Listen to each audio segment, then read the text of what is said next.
আসসালামু আলাইকুম। আমাজিং দাদু চ্যানেলের পক্ষ থেকে আবার একটি নতুন ভিডিও নিয়ে উপস্থিত হলাম। তো আজকে আমরা কাইজার কম্প্রেসরের মেইনটেনেন্স করব। এটির মডেল হলো GSD 102 55 কিলোওয়াট। তো আমাদের টিম সকল যন্ত্রাংশ নিয়ে প্রস্তুত মেইনটেনেন্স শুরু করার জন্য। তো প্রথমে আমরা কম্প্রেসরটিকে সাবধানতার সহিত বন্ধ করে নিচ্ছি এবং এরপর পার্ট টু পার্ট সব কিছু আমরা খুলে ফেলবো এবং আপনাদেরকে পুরো প্রপার ভিডিও দেখাবো কীভাবে কাইজার কম্প্রেসর মেইনটেনেন্স করে।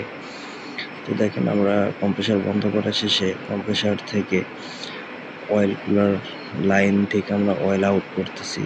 দেখেন, এখানে প্রত্যেকটা পয়েন্টে আপনারা লাইন পাবেন এরকম পুরাতন অয়েল বের করার জন্য। তো অবশ্যই কম্প্রেসরের ইন্টারনাল প্রেশার বা ভেতরে মিনিমাম 1 কেজির উপরে প্রেশার রাখবেন, তাহলে অয়েলটা সহজেই বের হয়ে চলে আসবে।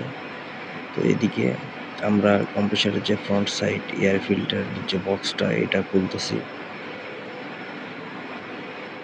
আপনারা দেখতে থাকুন।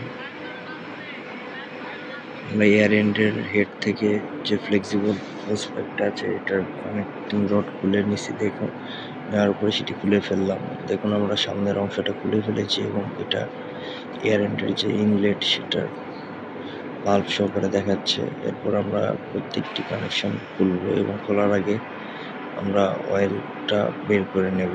তো যে অয়েল ট্যাঙ্ক আছে সেটার নিচে একটা লাইন আছে অয়েল আউট করার। তো দেখেন, আমরা সেই লাইন থেকে অয়েল আউট করে নিচ্ছি। এই যে দেখেন, পুরাতন অয়েল বের হচ্ছে। তো আমরা কম্প্রেসরের পুরাতন যত অয়েল আছে সবগুলো প্রপারলি বের করে নেব। তারপরে যেসব কানেকশন আছে সেগুলো ধীরে ধীরে খুলব।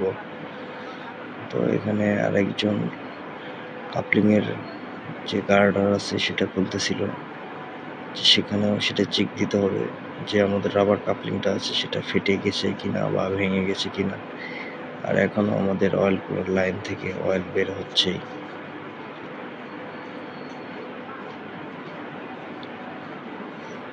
তো দেখেন, এবার আমরা অয়েল ট্যাঙ্কের নিচ থেকে অয়েল বের করার পরে এয়ার এন্ডের নিচে একটা লাইন আছে যেখান থেকে অয়েল বের করা যায়। তো সেই লাইন আমরা এবার কানেকশন দিতেছি।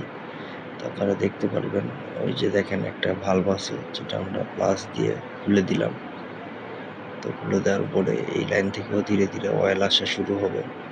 টোটাল কথা, মেইনটেনেন্স শুরু করবে আমরা পুরাতন অয়েলটা যেটা বাদ দিব বা চেঞ্জ করবো সেটা সবটুকু বের করে ফেলতে হবে।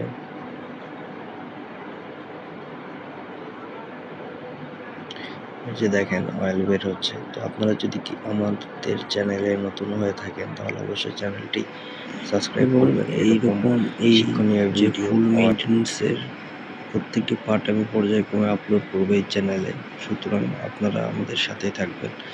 দেখেন, এয়ার এন্ডের হেড থেকে অয়েল বের করার পরে আবার আমরা অয়েল ট্যাঙ্কে লাগাবো এবং যে কাপলিংটা আছে এটি ধীরে ধীরে ঘুরাবো, যাতে অয়েলটা যদি কোথাও আটকে থাকে সেটা যেন ধীরে ধীরে বের হয়ে আসে। তো দেখেন, কম্প্রেসরটা রানিং ছিল, যার কারণে হালকা আপনার গরম বাতাসের সাথে অয়েলটা আসতেছিল।